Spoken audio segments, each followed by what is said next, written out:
ಹಲವಾರು ವರ್ಷಗಳ ಹಿಂದೆ ಸ್ವಾಮೀಜಿಯವರು ನರ್ಮದಾ ತಟದಲ್ಲಿ ಒಂದು ಮರದಲ್ಲಿ ಕೂತು ಸಪ್ತಶತಿ ಪಾರಾಯಣವನ್ನು 1 ವರ್ಷಗಳ ಕಾಲ ಮಾಡುತ್ತಾ ಇರ್ತಾರೆ.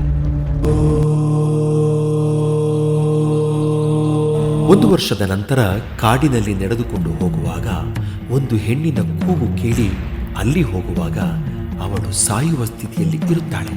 ತಕ್ಷಣ ಸ್ವಾಮೀಜಿಯವರು ಆ ಹೆಣ್ಣಿನ ದೇಹಕ್ಕೆ ಪರಕಾಯ ಪ್ರವೇಶವನ್ನು ಮಾಡಿ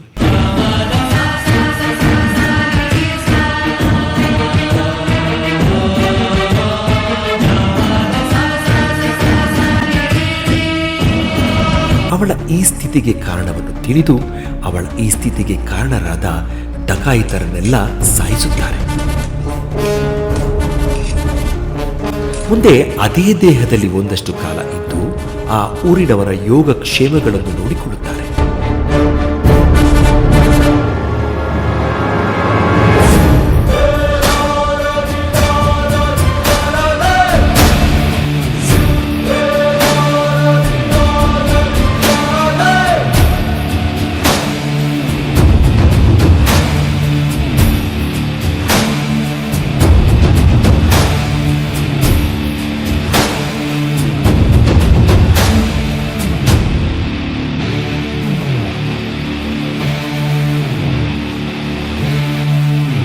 ಇಂತಹ ಹಲವಾರು ಸಂಗತಿಗಳನ್ನು ನೀವು ಬ್ರಹ್ಮ ಋಷಿ ಯೋಗಿಯೊಬ್ಬನ ಕಥೆ ಈ ಪುಸ್ತಕದಲ್ಲಿ ಓದಬಹುದು.